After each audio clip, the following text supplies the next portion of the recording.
En el día de hoy vamos a hacer una presentación concreta de el tema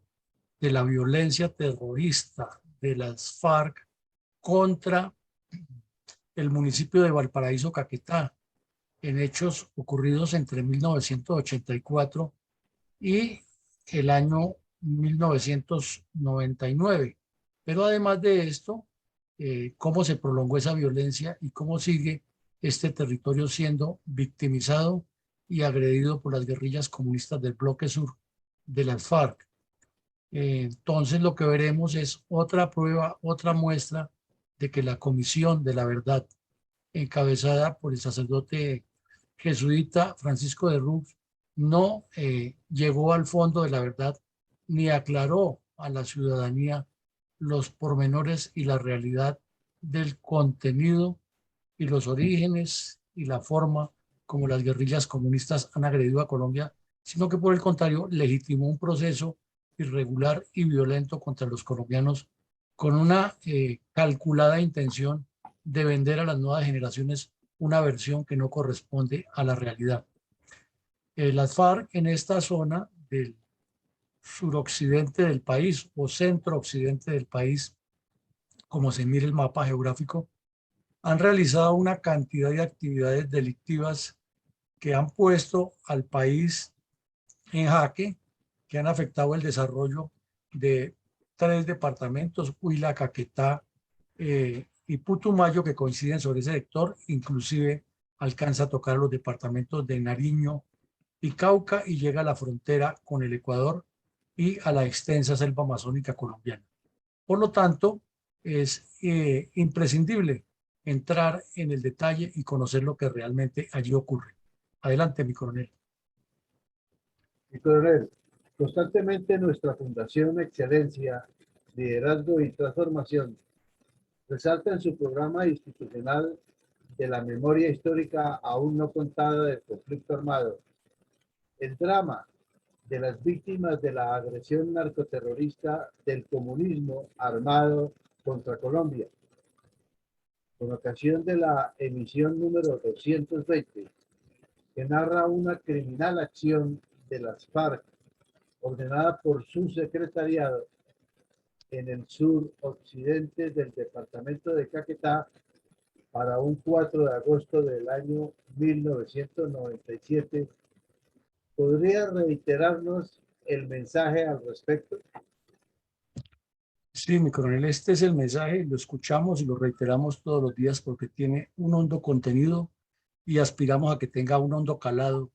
en la mentalidad y en la conciencia de quienes nos ven y nos escuchan o quienes lo verán y lo escuchan permanentemente.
Mi coronel,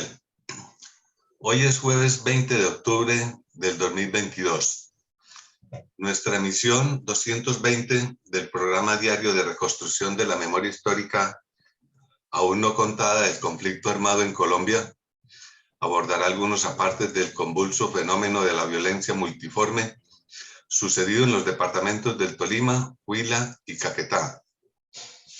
convertidos en concreto puntal geopolítico y geoestratégico para los intereses de los cabecillas de las FARC y otros carteles de narcotraficantes, con miras a la implantación de un criminal esquema de violencias sistemáticas contra el campesinado, en pos del control terrorista de esa zona. ¿Cuál es el impacto y cuál es el rol geoestratégico del municipio de Valparaíso, Caquetá? Bien, mi coronel, vemos los dos mapas que nos ilustran claramente de la ubicación geopolítica, geográfica y geoestratégica del municipio de Valparaíso, Caquetá. Vemos que está ubicado aquí al suroccidente del departamento del Caquetá, sobre las estribaciones que tiene la cordillera oriental hacia lo que se llamaría el piedemonte amazónico, prácticamente en límites por el sur con el departamento del Putumayo y en límites por el occidente con el departamento del Cauca, y por el noroccidente con el departamento del Huila. Por eso decíamos en la introducción que afecta a todos estos departamentos. Vemos que por su ubicación está muy cerca de la frontera con el Ecuador, no es sino atravesar la selva putumayense, que en este sector es casi plana, y ya está en el Ecuador. O seguir por el río Caquetá hasta el sector de el Atagua y cruzar por la carretera que ya existe y está sobre el otro río que es el Putumayo y quedaría en Perú o con posibilidad de ir a Ecuador.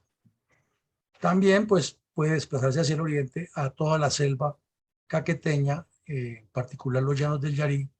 y toda la zona rural del extensísimo municipio de Solano, como lo vemos aquí. Es uno de los municipios más grandes, o el más grande del departamento de Caquetá, y uno de los más grandes en territorio del país. De igual manera, Valparaíso limita con Milán, que es otro municipio muy afectado por la violencia y por las guerrillas, y está a muy corta distancia, cruzando Solano, de otro municipio afectadísimo por la violencia, que es Cartagena del Chairá, donde se han afincado muchos elementos del narcotráfico y las FARC. Total que el municipio de Valparaíso, por su cercanía con la cordillera y su facilidad de ingresar a la selva y a la llanura a las llanuras que hay dentro del Yari en la Amazonía y con extensión a San Vicente del Gaguán y todo lo que lleva hacia el oriente del país o hacia la selva por el municipio de Solano, y con base en los dos ríos principales de esa región, que además tienen muchos tributarios importantes, pues este municipio constituye uno de los puntales para el desarrollo de las guerrillas que desde la época del M-19 y del Frente Unido Putumayense de Acción Guerrillera, que intentó formar alias Cartagena cuando desertó de las FARC, han constituido como una especie de nudo en estos seis, o en esta subregión de 6 municipios que se encuentran en el suroccidente del departamento, con territorio dentro de la cordillera y con territorio dentro de la selva y el piedemonte amazónico. Nos referimos a Morelia, Belén de los Andaquíes, San José del Fragua, Albania, Curillo y Milán. Esos municipios forman un solo conjunto, una sola característica, y en todas las guerrillas, primero el M-19 y luego de las FARC, se asentaron. Desde allí se planeó el asalto a Florencia, que ya lo estudiamos, emboscadas en Puerto Rico, Caquetá, en el Paujil,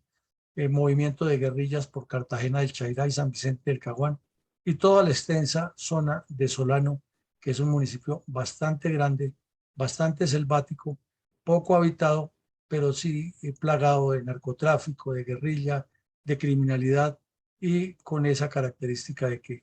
el municipio de Solano es bañado por los dos ríos, por el norte, por el Caquetá, y por el sur, por el Putumayo. Entonces, Valparaíso se convierte en ese sentido como en una especie de epicentro del terrorismo, del narcotráfico, de la violencia, y en un punto de cruce hacia los cuatro sectores, o hacia los cuatro puntos cardinales en que se puede transitar todo tipo de actividades legales e ilegales en la región. Y el departamento del Caquetá, como lo vemos en el mapa, está ubicado en el centro en el centro sur del país, y tiene una extensa geografía que articula a muchos departamentos de la Orinoquía y de la Amazonía. Como vemos, tiene límites con el Meta, con el Guaviare, con el Baupés, con Amazonas, con el Putumayo, con el Cauca, y casi llega a Nariño, y tiene proyección hacia Perú, Ecuador, hacia el Huila, y Huila, Tolima y Cundinamarca. O sea, tiene una ubicación fundamental, en especial la importancia que reviste para el desarrollo de las guerrillas o de grupos criminales esta región del Pato, tan histórica y tan importante para el desarrollo de las FARC, tan cercana a la zona de Uribe y al occidente y suroccidente del Meta, donde se han asentado tantos proyectos guerrilleros siguiendo la línea de la cordillera oriental. Entonces, como vemos, el departamento del Caquetá nace prácticamente sobre el nudo cordillerano y tiene una gran importancia para la proyección de la retaguardia estratégica de las FARC desde la cordillera oriental en su parte más sur o más meridional hacia el centro del país. De igual manera, vemos aquí este mapa que nos muestra que las carreteras en el departamento del Caquetá están todas al occidente, obvio, que es donde está lo más poblado, y al oriente lo que existe son carreteables muy primarios, pero especialmente una gran cantidad de ríos. Entonces, el río Caquetá y el río Putumayo tienen allí sobre el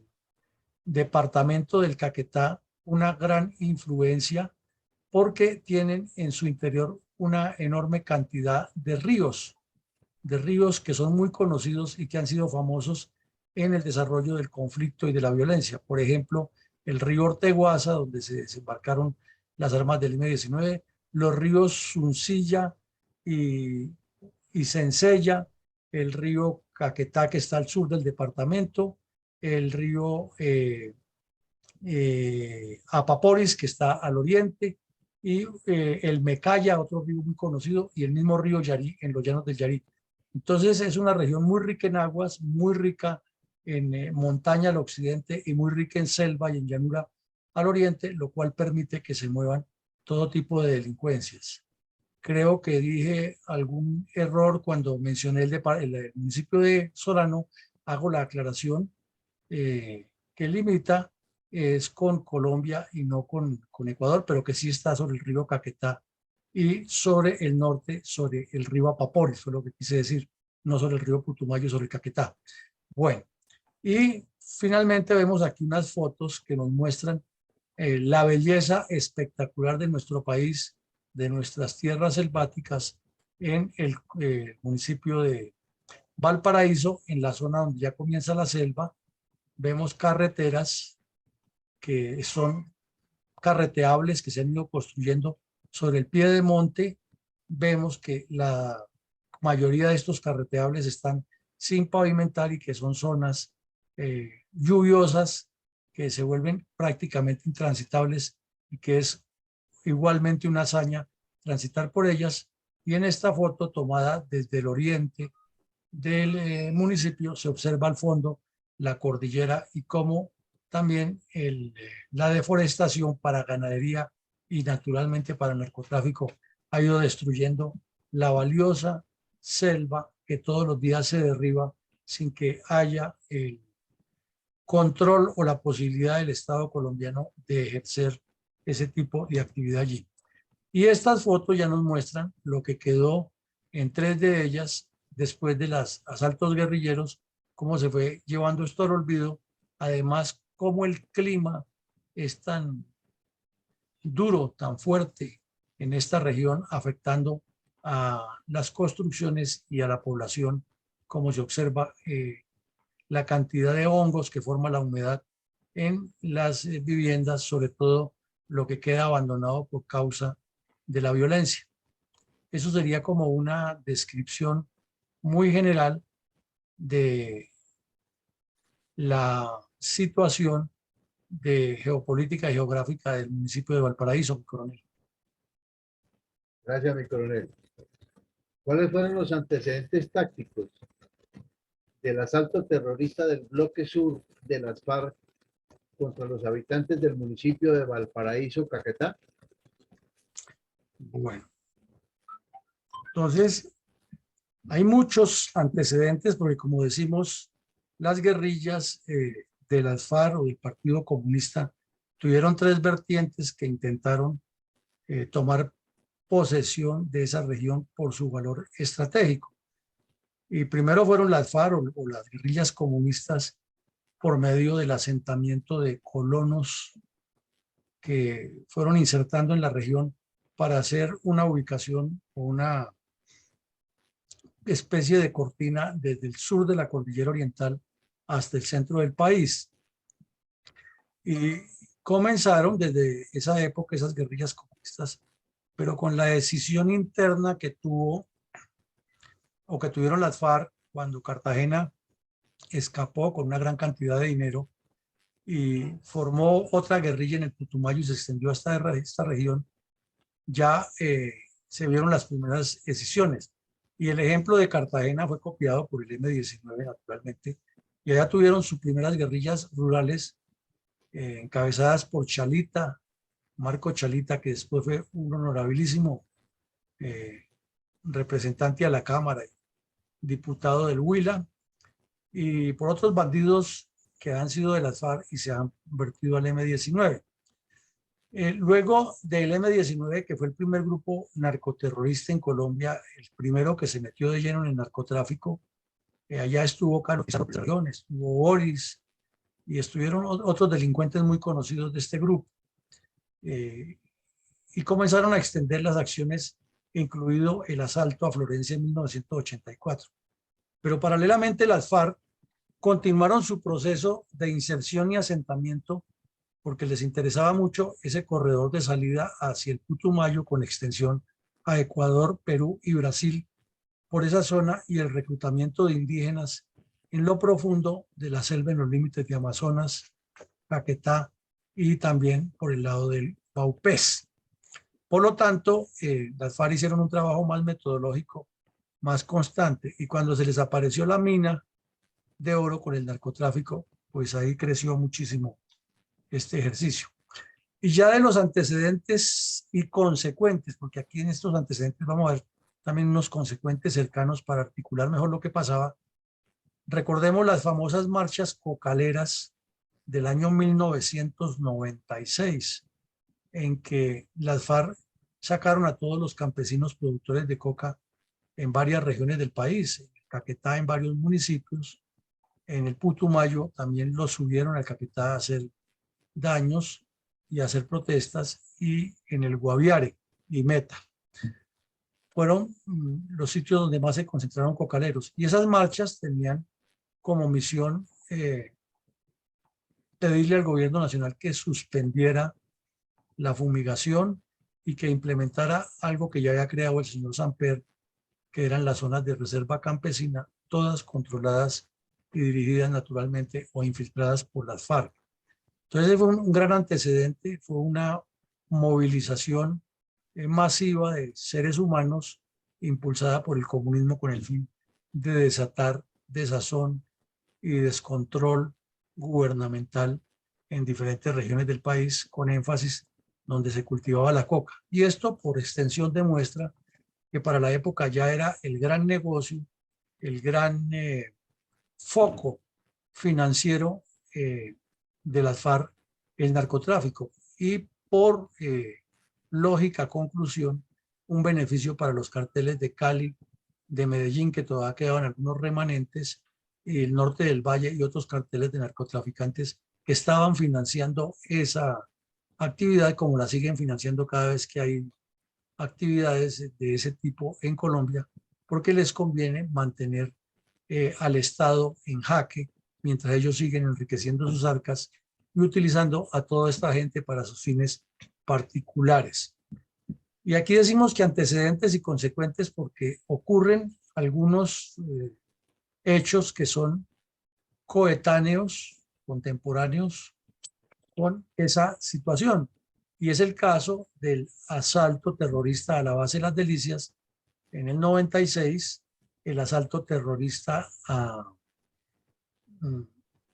un camión o unos camiones del Grupo Cabal en Puerres, también en el 96,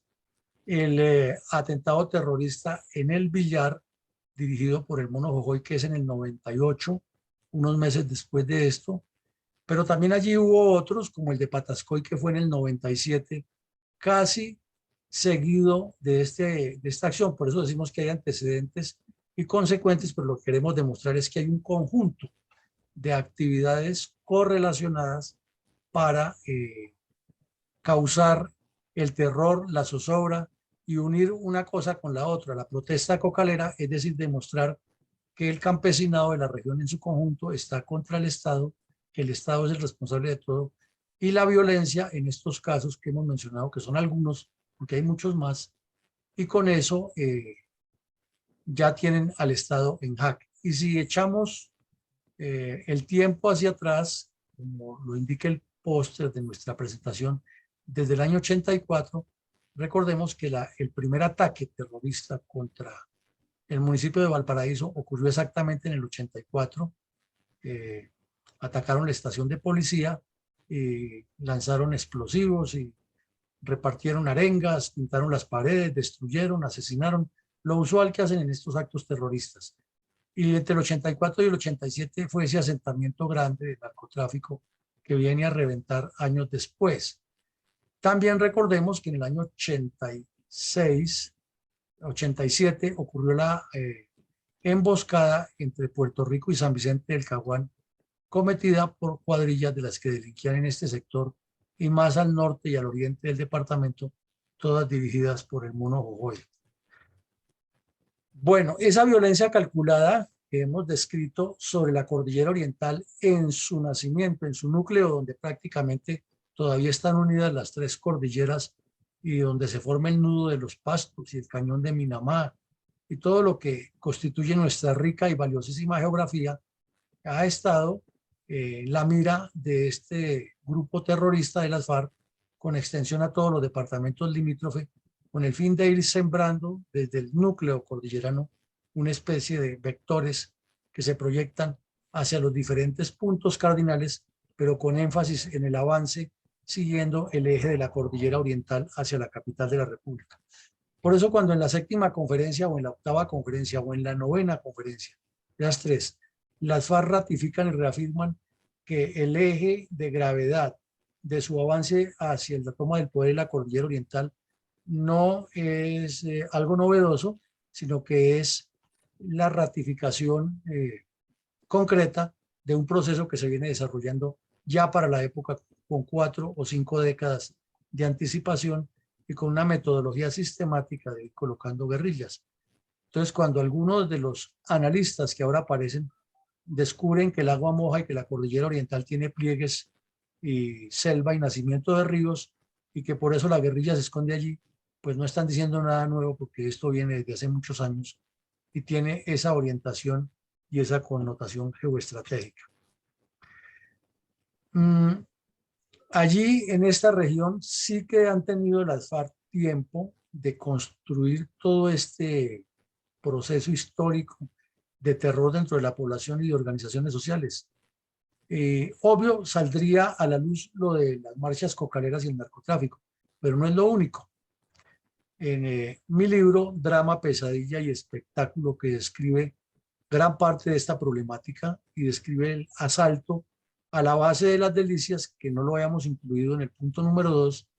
para llegar a este punto,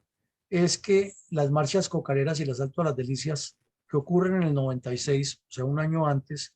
de esta acción criminal contra Valparaíso, Caquetá, es toda una combinación de un proyecto integral de guerra revolucionaria que articula guerra económica, guerra política, guerra jurídica,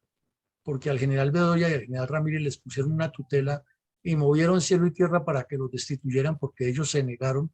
a levantar las tropas de allá, que era lo que querían los bandidos, que les dejaran la zona sin tropas para hacer lo que quisieran con el narcotráfico y con sus famosas marchas cocareras. Y los dos generales no aceptaron esa disposición de un juzgado, se fue a segunda instancia y no pasó a mayores, pero sí los pusieron envueltas. Pero lo que queremos decir de las organizaciones sociales es que varios de los campesinos y terroristas que participaron en la directa o indirectamente en el asalto a las delicias aparecen relacionados en documentos incautados que las FARC tenían organizaciones ya grandes de orden campesino, de orden agrícola, especie de sindicatos, y tenían ya con el dinero del narcotráfico muchos recursos para servir como planteros de la amapola en la parte alta de la cordillera o como planteros de coca en la parte baja, y que inclusive le hacían préstamos a los campesinos por medio de supuestas cooperativas, y los cabecillas de las FARC eran los que firmaban los documentos y con esos préstamos los amarraban en la parte económica, pero además las escuelas de los corregimientos y caseríos estaban ocupadas por miembros del Partido Comunista clandestino de las FARC o personas colocadas por ellos para que fueran ideologizando a los niños en esta región. Por eso no se exageraba hablar que para la época del Caguán, que viene un año, 2 años después de esta acción criminal, las FARC ya estaban pensando en su República Independiente de Caquetá, porque de hecho tenían toda una construcción allá y la tienen. Los jóvenes soldados que estuvieron secuestrados tras el asalto a la base de las Delicias lo confirman en sus testimonios cómo existe una cercanía tan grande entre las FARC y la población civil. Inclusive hay muchas casas que están desocupadas en la selva, que son hechas con tabla y con teja de zinc, en las cuales existen depósitos clandestinos o caletas para que la guerrilla tenga abastecimientos, y allá tienen que llegar los civiles o los milicianos y guardar todo lo que les encargan, y ahí tienen sus cuadernos de control. De igual manera, campesinos que les sirven de guías, que les sirven de contactos, colonos de esos que son los primeros en salir a protestar, que son nacidos en otras regiones del país, que no tienen por qué estar allá metidos en la selva, y que el Estado tampoco ha tenido una previsión de si están allá y están deforestando, pues es mejor traerlos a una ciudad o a una zona poblada y crearles una microempresa y no permitir que la selva se deforeste. Pero nos falta mucho en esa cultura de defensa de los parques naturales, y ha sido el área predilecta para que estas organizaciones criminales se desarrollen, en especial con el consumo que hay de la coca en varios países. Como es obvio deducir, esta región fue multiplicando esas estructuras de las milicias bolivarianas, el Partido Comunista Clandestino y el Movimiento Bolivariano Clandestino. Es más, el sujeto Joaquín Gómez, que ahora es uno de los moralistas de las FARC, y que fue el responsable de todos estos crímenes de las Delicias, Puerres, Villar, Patascoy, etcétera, fue el gestor y el promotor de este tipo de organizaciones en el Caquetá, y como se infiere de que para existir esas organizaciones sociales clandestinas y esa relación tan directa con el narcotráfico, se necesitaría mantener una estructura civil infiltrada con estos grupos, y de esa manera hacerse más fuertes. También fue muy notoria la captura del terrorista y narcotraficante Yesid Arteta, y este sujeto pues se fue capturado en una operación espectacular de las fuerzas especiales que cayeron en un desembarco sobre el sitio donde el delincuente tenía todo un emporio narcotraficante y un emporio de terror prácticamente de la mano con Joaquín Gómez y causaban todo tipo de tropelías contra la población civil. Y fue capturado y condenado a 27 años de prisión por los delitos de narcotráfico y terrorismo y lo que le probaron en ese momento. Entonces, cuando estuvo en la cárcel, La Picota fue muy famoso porque varias veces los medios de comunicación muy dados a la publicidad de los delincuentes lo visitaron y lo mostraron hasta haciendo orden cerrado con una cantidad de delincuentes de las FARC que estaban presos, y sobre todo porque fue muy famoso que era muy visitado a menudo por la ex reina nacional de belleza, Nini Johanna Soto. Y ya pues las revistas del corazón y de farándula armaron todo un montaje que una reina de belleza anduviera con un criminal y fuera a visitarlo a la cárcel, La Picota, donde estuvo retenido un tiempo. Cuando este delincuente fue dejado en libertad, inmediatamente le revivieron otro proceso de unos crímenes que tenía pendientes por ordenar asesinatos de campesinos y por ordenar asesinatos de terroristas dentro de la misma organización, lo que es costumbre en las FARC, lo que llaman ellos eliminar el lumper, lo que nosotros hemos llamado el terrorismo interno. Pues muy hábil, se voló del país, se asiló en España y ahora es un ilustre docente de la universidad, nada menos que la de Barcelona. Y allá está. Entonces se deduce que cada vez que venían esos periodistas españoles y organizaciones no gubernamentales y el señor, el que hizo toda la arquitectura de la JEP y una terrorista española que apareció relacionada en los computadores de Reyes y una pareja de españoles que vivían en Costa Rica y le manejaban dinero a las FARC, pues no hay que haber hecho un curso profundo de inteligencia en la CIA, ni en la DEA, ni en ninguna otra organización, para deducir quién era el contacto, quién es el puente para todas esas actividades desde España. Pero claro, lo negarán y dirán que eso no es así. Sin embargo, el Frente Internacional de Europa de las FARC tiene mucho terrorista supuestamente desmovilizado y tiene también a hijos de los terroristas que todavía están, por ejemplo, o los que murieron como Can, Reyes y otros que viven en Europa y son los promotores de todo tipo de acciones contra el Estado colombiano, siempre reclamando derechos humanos. Y por ejemplo el caso de este señor Arteta, implicado en narcotráfico y en asesinatos de compañeros o de delincuentes que lo acompañaban, ahora profesor de una universidad. El mundo al revés. Bueno, y como vemos, esta región del Caquetá se convierte desde esa época en la retaguardia estratégica del bloque sur y del bloque oriental. Y allí hay todo un emporio de formación de grupos criminales, pero la presencia del Estado es casi total. Allí la única presencia ha sido la militar para contrarrestar y enfrentar estos grupos criminales, pero no ha tenido una acción de desarrollo social, de proyección, de carreteables, de educación, de salud y sobre todo de proteger las selvas. Que insistimos, ¿qué hace un colono metido a 200, 300 kilómetros descumbrando selva con el cuento de que está sembrando yuca y plátano para vivir de la pesca y de la caza que está en esa región, acabando con las especies, entre otras cosas, y destruyendo la selva, cuando en realidad lo que está haciendo es parte integral de la cadena del narcotráfico? Pues la solución no es otra que recuperar todas esas personas y sacarlas de allá y dejar únicamente las etnias indígenas que sí cuidan la naturaleza y que tienen otra relación con el terreno y que no están vinculadas con el narcotráfico y el terrorismo. Pero coincidencialmente, esa colonización, como la llamaba Alfredo Molano, es colonización armada, siempre relacionada con guerrillas y con la economía ilícita del narcotráfico o de la minería ilegal.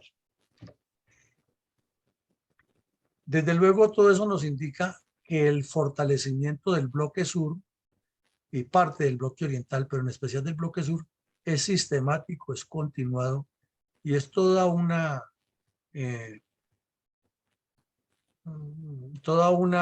actividad sistemática, progresiva, hacia adelante y metodológica para ir consolidando toda la articulación de esa región en un solo proyecto, que es el avance por la cordillera oriental hacia la toma del poder. El Estado colombiano nunca lo entendió así y la respuesta siempre fue una acción militar que es insuficiente porque no puede tener un soldado quieto, parado cada metro del terreno, controlando hacia todos los lados, sino que es una guerra móvil en la cual llevan la ventaja los que insertan a sus propias redes de apoyo y los que le están diciendo a la población que el Estado es el culpable, y toda una versión como la que sigue presentando el señor de Rux, dándole la vuelta al asunto y no diciendo, por ejemplo, si esas comunidades allá están tan alejadas, ¿por qué no relocalizarlas en una zona y convertirlas en un proceso productivo y no tiene la guerrilla ese núcleo fundamental de apoyo? Ah, pues claro que no, porque eso les daña el negocio y les daña su proyecto revolucionario. Entonces es mejor mirar para otro lado y decir que el Estado tiene la culpa de que esas personas estén allá en esas condiciones. O sea, esto es un juego de mucha visión maquiavélica en el cual la tendencia integral de guerra política y de guerra psicológica busca sacar ventajas afectando al Estado. Como vemos, esto es largo, profundo y en cada región del país donde se estudia ese problema surgen muchos elementos novedosos. Adelante, mi coronel. Mi coronel, ¿cómo resumió en 2 artículos el diario El Tiempo el asalto terrorista del bloque sur de las FARC contra los habitantes del municipio de Valparaíso, en el Caquetá? Bueno, el periódico El Tiempo en su momento y luego la Universidad Tadeo, por medio de unos estudiantes, reconstruyeron los hechos. Y aquí vemos las dos fotografías, las dos tomas de lo que publicó el periódico El Tiempo en esa época. ¿Qué ocurrió a grandes rasgos? Ocurrió que el bloque sur de las FARC organizó el asalto a varios municipios. Fueron varios los municipios atacados por la época. Estamos hablando del final del gobierno de Samper, desprestigiado, señalado porque su campaña había sido financiada por el cartel de Cali, con una ingobernabilidad total del país, las FARC creciendo, acababan de hacer los asaltos que mencionamos más otros, como por ejemplo el asalto a San Juanito o el emboscada en San Juanito que le hicieron a la quinta división al general Mora. Eran comunes para la época los asaltos en el Meta, en diferentes municipios. Había ocurrido el asalto a la Carpa, que se lo hicieron al general Ospina allá en la región de El Guaviare, y también le asesinaron una compañía contra guerrillas casi completa. Habían ocurrido varios asaltos que hemos visto en Antioquia. O sea, el país estaba en una situación muy compleja y de una sensación de inseguridad tenaz y total. Y todo producto de la ingobernabilidad derivada del señor Ernesto Samper y de la misma estructura del país como se ha venido manejando, y de consecuencia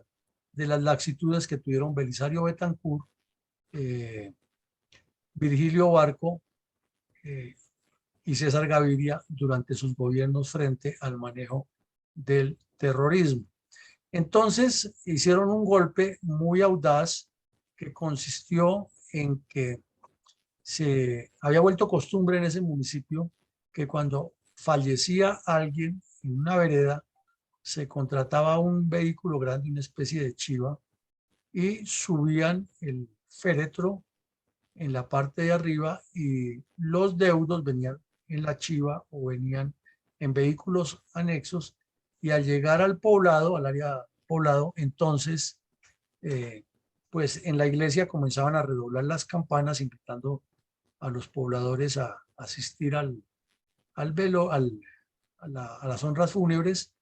y al mismo tiempo los vehículos pitaban y pitaban, y entonces la población ya estaba acostumbrada y la única intriga era quién se murió o quién falleció para ir. Y esa tarde estaban los agentes de policía, en su mayoría de civil, haciendo deporte, jugando pobladores, no estaban jugando basquetbol y otros microfútbol, llegó y apareció un vehículo con un féretro encima y en el mismo ruido, las bocinas, la gritería, los pitos, y las personas creyeron que se trataba pues de un nuevo sepelio, y cuando llegaron al centro del parque desembarcaron los bandidos de los vehículos y comenzaron a disparar contra todo lo que se movía. Entonces, ustedes imaginan el pánico y el terror, y los agentes de policía que los cogieron sin armas, allá pues corriendo para todos los lados a protegerse de la cantidad de disparos que les hacían, y luego asesinaron a uno que fue el que más resistencia opuso, y a la señora que cocinaba, o que tenían los agentes de policía en el cuartel que les cocinaba, también la asesinaron allá. Entonces, tomaron secuestrado, no retenido, como dice el periódico, al alcalde del municipio, amedrentaron a todo el mundo, destruyeron como en todas partes lo que hacían, se robaron el dinero de la caja agraria que existía en ese tiempo, repartieron consignas, gritaron, pintaron las paredes y amenazaron a las personas que quien se quedara ahí o que fuera aliado de las fuerzas militares lo iban a asesinar. Eso duró más o menos 3, 4 horas, y eh, causó un impacto profundo al punto que los hermanos Castaño Gil, que eran de los mal llamados paramilitares, optaron por enviar delincuentes de Zulaya allá con exguerrilleros naturalmente que conocían la región, y comenzó otra etapa de la violencia en Colombia, que ya es obvio de deducir y de inferir lo que allí pasó. Entonces vemos que este tipo de acciones, que fue muy audaz, fue una especie de operación jaque en pequeño, en minúsculo, indican que la perversidad de estos sujetos no se ha detenido, pero sobre todo llegar a disparar indiscriminadamente contra todo lo que se moviera, nos recuerda algo que ocurrió por la misma época, que aquí lo mencionamos, que fue cuando una alcaldesa en el sur del Tolima se negó a rendirles cuentas, se negó a que el dinero del municipio fuera destinado para financiar a las FARC, y en plena celebración de un Jueves Santo desembarcaron igualmente los bandidos de varios vehículos allá en el sur del Tolima, no con féretros ni nada, sino de frente, y comenzaron a disparar también contra los feligreses en pleno Jueves Santo. O sea, esta sevicia, estos son crímenes que no se pueden ocultar. Afortunadamente, no hubo sino 2 muertos allí, no sé, heridos, pero una acción de esas tan atroz, un engaño de esos, una perfidia con la que utilizaron a la población civil, ni se puede olvidar, ni se puede dejar de narrar, y para nada, pero en ninguna parte del informe de la Comisión de la Verdad se relacionan este tipo de acciones, como tampoco se relacionan, por ejemplo, cuando le echaron veneno al acueducto de Pitalito porque los campesinos de esa región no los apoyaban, o cuando le colocaban minas antipersona alrededor de las acequias donde los campesinos se nutren de agua, o alrededor de las torres eléctricas que derribaban, y llegaban los campesinos a buscar trabajo porque eso les producía algún rédito, ya que las empresas los contrataban para ayudar a descapotar y a colocar las herramientas y a colocar las nuevas partes de la estructura que han sido dañadas de la torre, y caían los campesinos en esas trampas explosivas que dejaban los bandidos. Eso no se menciona para nada, pero ahí está una realidad, y este es otro caso. No lo estamos inventando nosotros, sino que está documentado con fecha, como lo vemos aquí, 5 de agosto del 97 y 6 de agosto del 97, relatado por periódicos serios como El Tiempo, y que ya hace parte de la historia del país. Además, porque todavía viven personas que vivieron eso, soportaron eso y pueden corroborarlo y saben que así ocurrió. Adelante, mi coronel. Y coronel, ¿cuáles fueron las razones para que la comunidad del occidente del Caquetá se opusiera en el 2015 a la explotación petrolera por parte de la empresa británica Emerald Energy, filial del grupo chino Sinocen?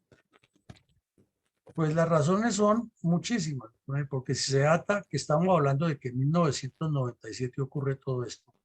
que ocurre lo del Caguán, lo del Villar, los diálogos de paz del señor Pastrana, el crecimiento del el narcotráfico hacia allá, la operación que culminó con la baja de Raúl Reyes, cantidad de acciones terroristas que vinieron en ese departamento entre el 97 y el 2015, pues quiere decir que han pasado 18 años de muchísima violencia. Y aparece en una investigación que se hace por parte de una empresa petrolera que hay petróleo en esa región. Y de inmediato las FARC sacan a todos estos campesinos de la región a reclamar con la misma metodología que los han sacado en la zona cocalera. La argumentación, claro, es distinta, es el daño al medio ambiente. Quizás en eso haya alguna justificación, pero pues para eso son los contratos y para eso son los acuerdos que se hacen con las comunidades, que el desarrollo se haga sin afectar el medio ambiente y haciendo las reposiciones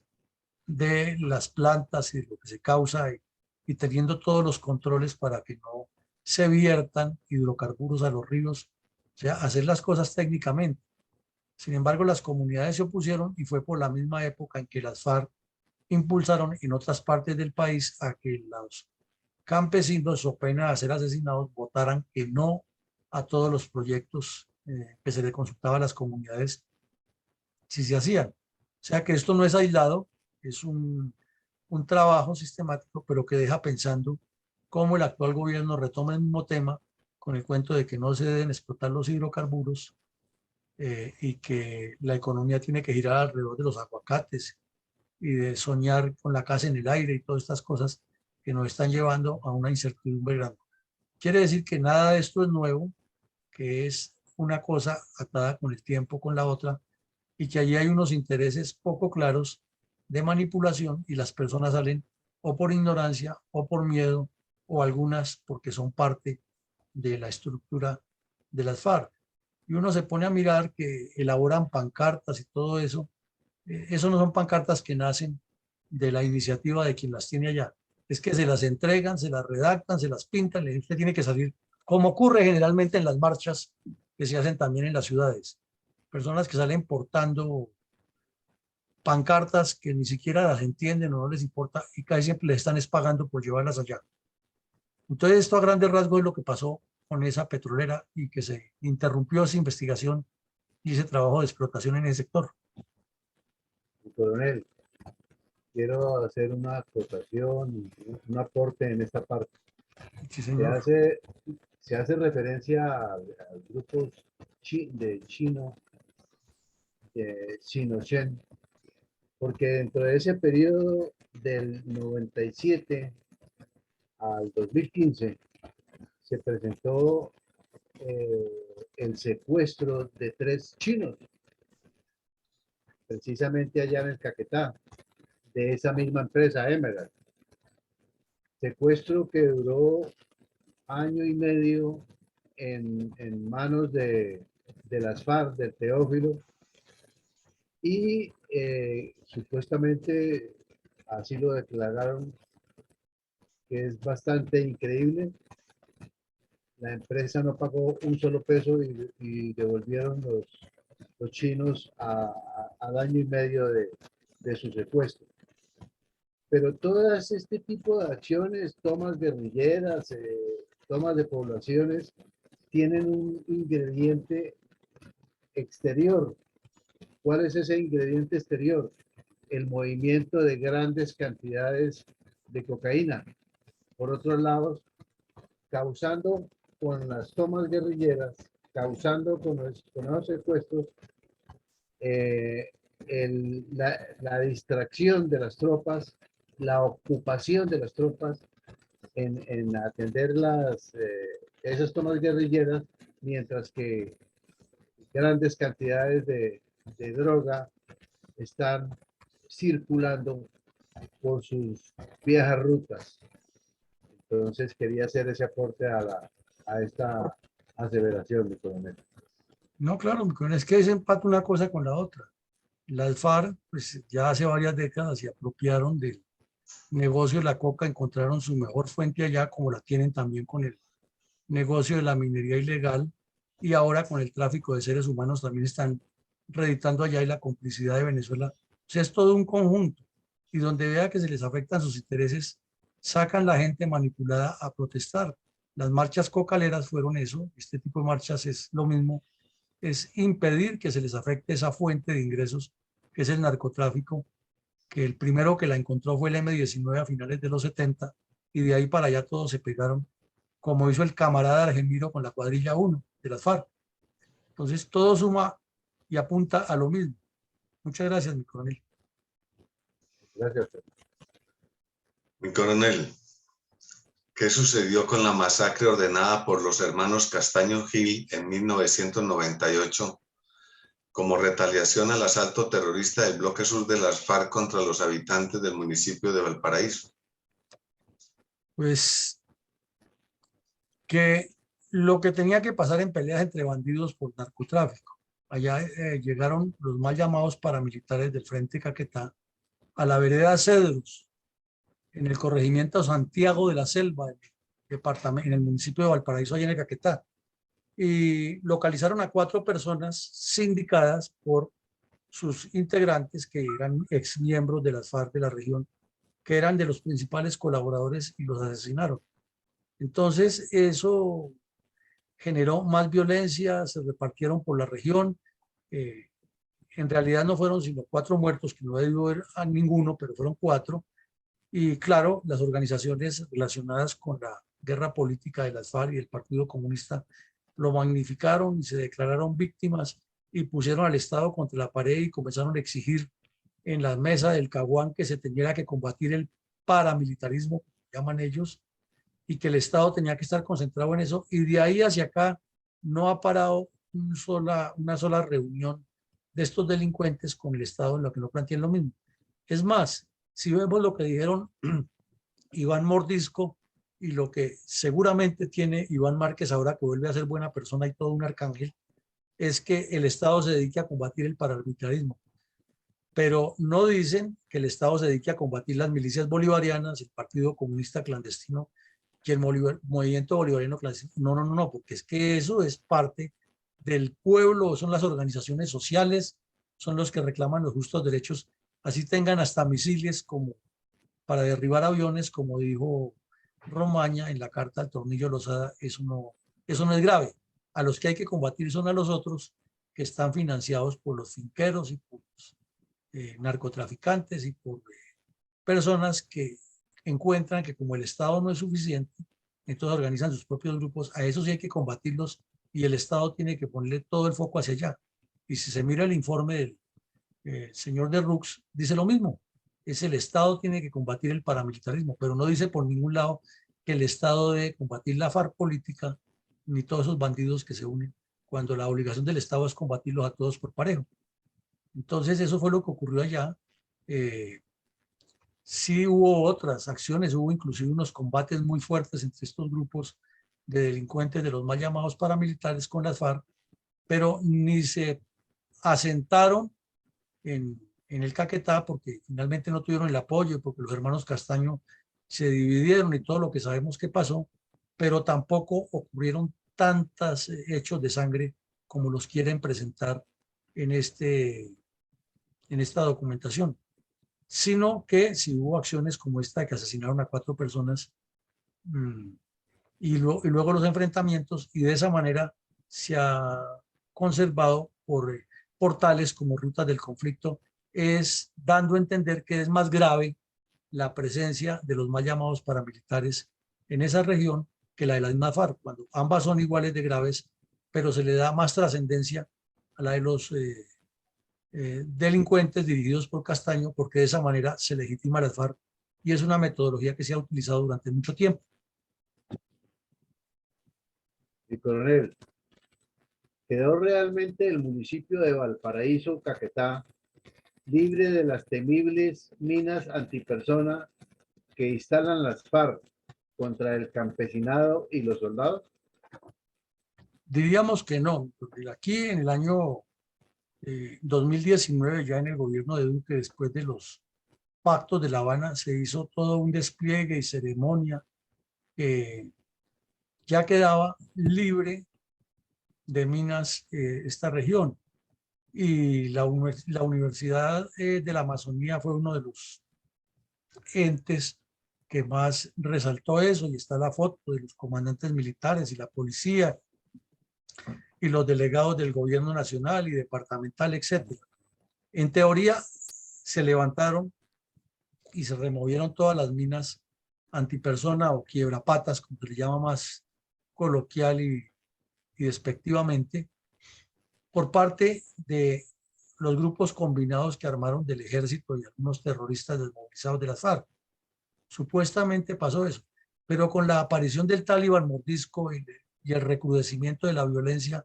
en el Caquetá y de todas las cuadrillas que se mueven, pues es obvio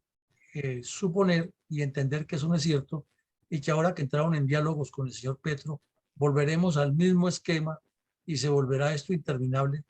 porque ese tipo de arma es fundamental para proteger los cultivos del narcotráfico y protegerse ellos mismos de que el ejército los sorprenda, ya que una trampa de esas bien colocada activa no solo que le causa daños a las tropas, sino que activa inmediatamente las alarmas e impide que se les destruyan los cultivos de coca, y se vuelve como un círculo vicioso de violencia, y que entonces aquí negocien y que no nos pueden fumigar, y volvemos a lo mismo de la repetición de la repetidera. Síntesis: las minas antipersonas son esenciales para que las FARC sigan sobreviviendo en esa región, como es esencial el narcotráfico que lleva ya varias décadas financiando sus actividades criminales. Coronel, en el 2020, la unidad de víctimas hizo presencia en el municipio de Valparaíso. ¿Hubo algún resultado tangible en beneficio de esa comunidad? Pues como lo hemos relacionado en otros casos, hicieron reuniones con la comunidad, como usted ven allá, y fueron, y la unidad de víctimas, y gastaron un montón de dinero, y las FARC mientras tanto diciendo que el gobierno Duque no les cumplió. Y sí, en todas esas regiones hubo hechos tangibles. Por ejemplo, aquí se sabe que les construyeron un salón comunal, que les ayudaron a construir un coliseo deportivo, y la pavimentación de unas vías, casi siempre con integración de la comunidad en ese trabajo. Y una de las acciones fue que personas que han sido desplazadas hacía muchos años por las FARC pudieron regresar a sus fincas y ocuparlas. Y aquí en este caso se resalta el de una familia que llevaba más o menos 20 años, 25 años, que las FARC le han quitado su finca y demostraron la titularidad y se la devolvieron. Pero el problema sigue latente porque las FARC no se han acabado en el Caquetá, y esto apenas son paliativos, son pañitos de agua tibia que no resuelven la ausencia del Estado en estos proyectos. Pero por lo menos hay que demostrar eso parcialmente. Coronel, supuso la firma del Pacto FARC-Santos el término del narcotráfico. ¿Cuál es la situación de este problema en Valparaíso, Caquetá? Pues mi coronel, igual que lo que hemos venido mencionando y resarciendo, que son varias décadas de financiación de las FARC alrededor del narcotráfico y ahora de la minería ilegal, aquí se comprueba nuevamente. En el año 2019 declaran la zona libre de minas y todo paz y amor, y las FARC supuestamente se desmovilizan, y son 4 muchachos discos los que forman unas supuestas disidencias, pero los terroristas principales están en el Congreso y ahora son honorables senadores, y no se les puede decir de otra manera porque entonces ya es afectarle su dignidad, etcétera. Pero aquí vemos que los resultados son distintos, y estamos hablando de que el 12 de mayo del año 2022, o sea, hace 5 meses, 4 meses, 5 meses exactamente, el ejército desmanteló otro laboratorio de clorhidrato de cocaína allá en la misma región de Valparaíso. Entonces, ¿a qué se está jugando? ¿Cuál es la realidad? ¿Cuál fue la desmovilización de las FARC? ¿cuál fue o cuál es la importancia del acuerdo de La Habana? ¿Cuál es la importancia de que la unidad de víctimas fue allá y restituyó algunas tierras, que les construyó algunas obras supuestamente para aclimatar la paz, y todo se presenta como un avance hacia la desmovilización? Y tenemos que ahora aparece un gobierno hablando de paz total, eh, etérea como siempre, como la terminología comunista, y esta realidad de que el ejército incauta y destruye un laboratorio tan grande. Entonces quiere decir que el problema siguió latente, que ha habido un engaño persistente y que todavía es mucho lo que hay por hacer para combatir el narcotráfico y desde luego para desarticular todas las organizaciones armadas que en esa región se fortalecen con estas finanzas. Mi coronel,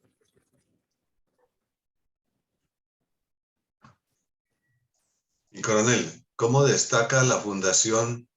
el drama de la niñez incorporada con estratagemas y utilizada luego por las FARC para perpetraciones terroristas? Pues lo destacamos siempre resaltando el empleo de los niños para cometer todo este tipo de actos y la agresión que ha habido contra los niños, que es mucha, muchísima, y siempre utilizamos mensajes claros y directos a la población para que no se nos olvide que estos señores que ahora son senadores, son representantes de la Cámara, son congresistas y legislan para hacerle más daños a Colombia. Ya le han hecho muchísimos, comenzando por esta afectación a la niñez.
tristeza, tristeza y más tristeza.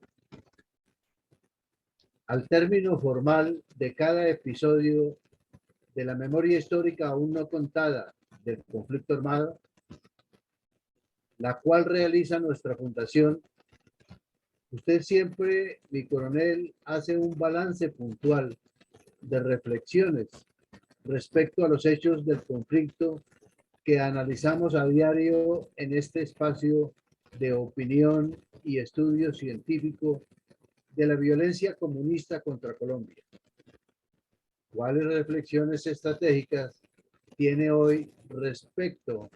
a la presión criminal de las FARC contra los habitantes del municipio de Valparaíso, Caquetá, y en general en el área donde han delinquido las cuadrillas del autodenominado Bloque Sur de las FARC durante las últimas 6 décadas? Bueno, como lo mencionamos, entre el 84 y el 87 hubo una gran cantidad de acción terrorista que luego se ha prolongado en el tiempo, el municipio de Valparaíso. Pero en este caso específico, ese audaz, ingenioso ataque terrorista de simular un sepelio y de llegar por sorpresa a atacar el poblado y a disparar indiscriminadamente contra todo lo que se moviera, pues es un ejemplo que no se puede olvidar y que hay que poner siempre en primer plano, porque se puso en riesgo la vida de muchas personas civiles y se atentó contra su vida, que o no apuntaron bien o que dispararon al aire o lo que han hecho, pero ese acto es un acto de terrorismo, de terror, de zozobra, que no se puede soslayar, porque el solo hecho de utilizar un arma para amedrentar a una sola persona ya es un acto criminal. ¿Cómo será disparar de manera indiscriminada contra pobladores de un caserío pequeño que normalmente un día de estos están los jóvenes que salen del colegio, están las personas que van a hacer sus actividades a la sede bancaria, al comercio a comprar, a visitar amigos, a reunirse en el parque a charlar, a sentarse en una fuente de soda a tomarse un fresquito, como dicen los paisas. Entonces, llegar de esa manera a una hora en que todo el pueblo esté en su actividad normal, de tierra caliente, porque eso es usual en esas regiones, a esas horas haya suficientes cantidades de personas disfrutando del clima y que ocurra una acción de estas, pues eso no tiene presentación ni aceptación ni se puede olvidar. Como vemos, entre el 82 y el 93 se produce un refinamiento del plan estratégico de las FARC hasta crear el bloque sur ya como todo un conjunto, y estas actividades criminales que se desarrollan ya son estructuradas por una dirección colegiada de un sector específico de las FARC contra un sector específico de la población y un sector específico del territorio nacional. De igual manera, es una violencia calculada, ya lo explicamos al principio, en la cordillera oriental para ir atando un cordón, ir uniendo una serie de eslabones y formar una cadena de acciones y hacer invivible la vida normal en toda la cordillera oriental y el piedemonte de esa cordillera. O sea, no es una cuestión sencilla, ni repetimos, como dicen los analistas que descubren que el agua moja, que por ser una zona boscosa y con pliegues en la cordillera, allí la guerrilla encuentra el asidero para eludir la acción militar. Eso es apenas una parte, pero si se ata todo el conjunto, nos damos cuenta que es una estrategia y que si se relaciona con el narcotráfico, que es la fuente financiera, pues apenas una cosa empalma con la otra y da la claridad de lo que hemos explicado hoy.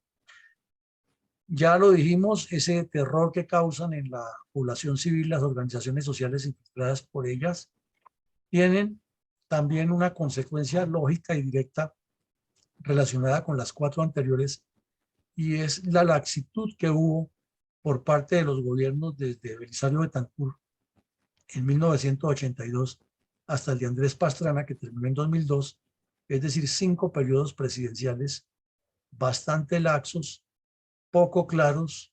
poco concretos y sin ninguna visión de Estado diferente a los intereses personales de cada uno de ellos, que tienen su explicación. Belisario y Pastrana soñando con la paz y con el Premio Nobel de Paz, César Gaviria soñando con Premio Nobel de Paz y pasar a la historia como el presidente que transformó la Constitución de Colombia con los problemas que tenemos hoy, pero los elude y le da la vuelta. Virgilio Barco, que su gobierno fue poco claro, y el señor Samper, que fue la vergüenza de Colombia durante esos años. Una vez más queda clara la importancia estratégica del sur del Caquetá como eje dinamizador de la acción guerrillera hacia los 4 puntos cardinales y la extensión desde ese sector hacia la cordillera y los departamentos limítrofes. La intención o el intento que tuvieron los hermanos Castaño de ir a controlar esa zona, no por traerle tranquilidad a los campesinos, porque es otra mentira, ¿no?,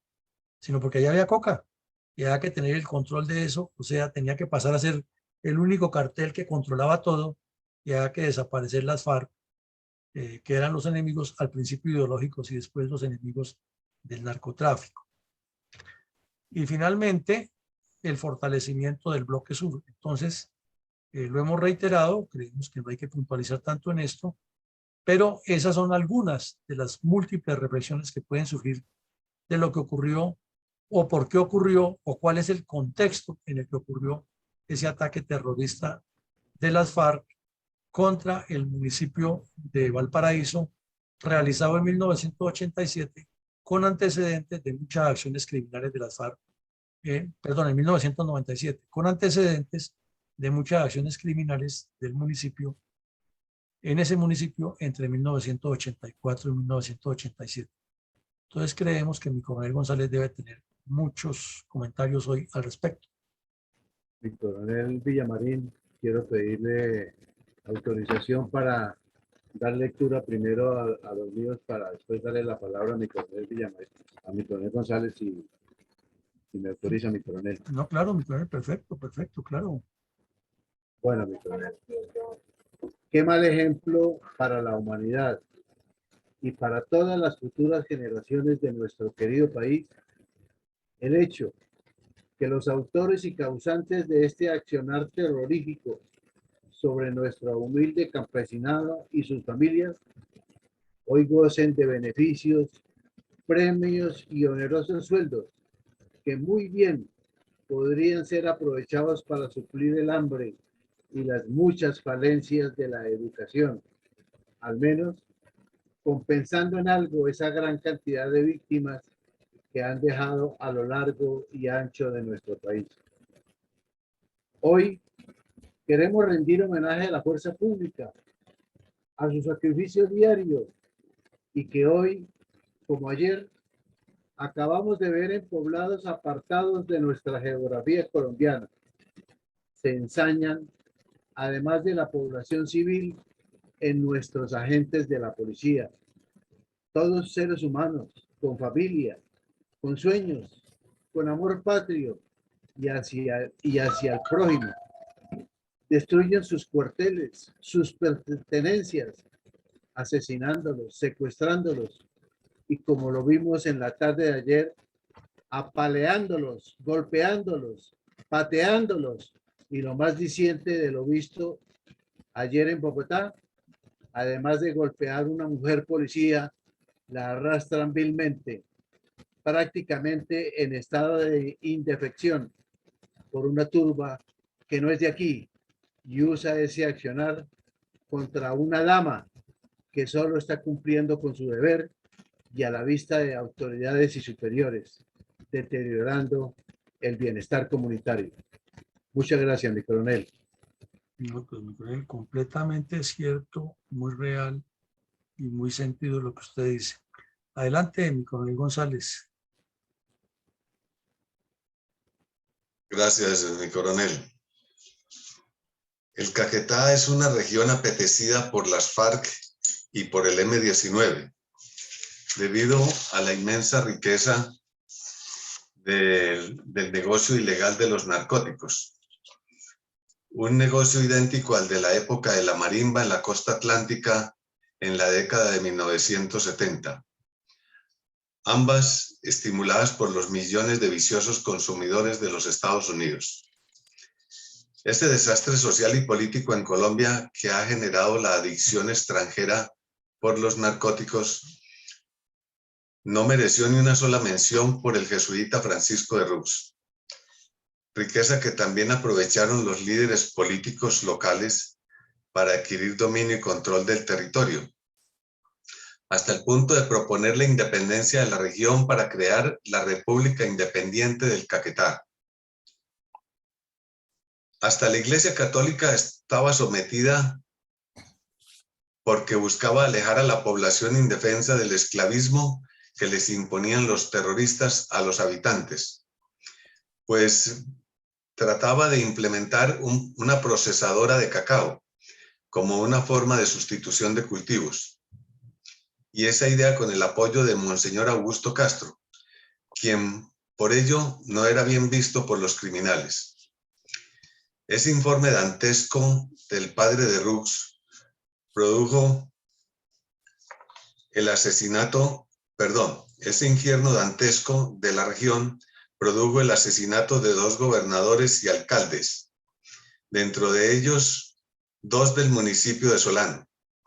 y casi todas las cabeceras municipales fueron asaltadas, a pesar del decidido empeño de las unidades militares destacadas en el área, que hacían presencia estatal en profundidad, tales como la base naval en Puerto Leguízamo sobre el río Putumayo, el batallón del ejército en La Tagua sobre el río Caquetá, la base aérea de Tres Esquinas sobre el río Arteguasa y el batallón Cazadores en el municipio de San Vicente. Las características naturales y la pobre infraestructura de progreso limitan demasiado la acción de las tropas, que desempeñan un trabajo ejemplar y muy sacrificado, que no reconoce el resto del país. Pero sobre todo, esos criminales están apoyados por los colonos y campesinos simpatizantes que los ocultan, abastecen y le facilitan toda la logística que requieren esos grupos armados. Unos por ser simpatizantes por convicción, pero la mayoría sometidos por la amenaza del miedo de ser asesinados, desplazados, robados en sus propiedades y fincas, y como retaliación si no los ayudan. De esa manera actúa el M-19 en esa región y las FARC, el mismo grupo terrorista y criminal al cual pertenece el actual terrorista presidente, que ahora es el protagonista de la comedia presidencial, argumentando defender a una parte de la población agredida, pero que mientras tanto se enriquece no solo para aprovechar las facilidades que pone el pueblo al servicio del señor presidente, sino que detrás de ello se consigue afianzar como un gran magnate capitalista, a lo cual ha llegado a ser sin haber desempeñado ninguna actividad útil y beneficiosa a la sociedad. Por el contrario, actuando como un vil criminal. Ninguna de estas evidencias y verdades dejó en claro el amañado informe que redactó el sacerdote jesuita Francisco de Rux, y eso por su proclividad a justificar los crímenes genocidas del comunismo en Colombia, y para dar mérito a los culpables de esas violaciones de los derechos humanos, que son condenadas por el mundo entero y hasta por la misma Iglesia Católica, a la cual pertenece el prelado, pero que por el contrario, en lugar de ser condenados, son premiados con grandes facilidades y regalos por parte de la comunidad y el pueblo colombiano. Muchas gracias, mi coronel. Bueno, mi coronel, con lo que usted nos dice queda ratificado una vez más que la violencia comunista contra Colombia sectorizó el país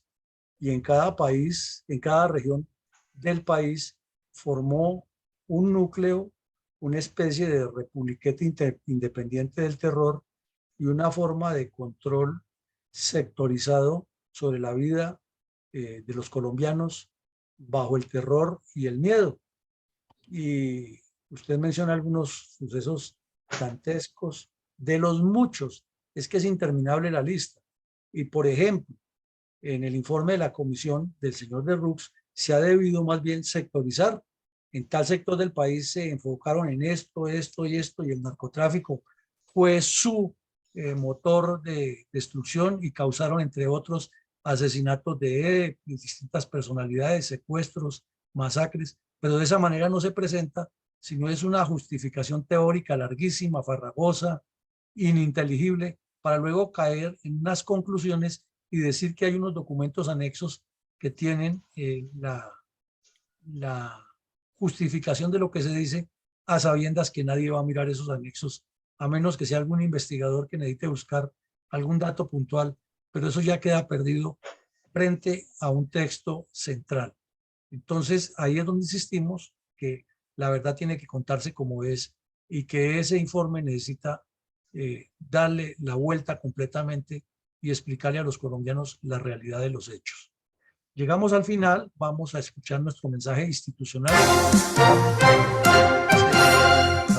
Invitado nuevamente para que todos los días, de lunes a sábado, de 7:30 a 9 de la mañana, se conecte a las redes sociales de la Fundación Excelencia, Liderazgo y Transformación, a escuchar en la voz de sus protagonistas la verdadera memoria histórica de la violencia desatada durante varias décadas por las guerrillas izquierdistas contra Colombia.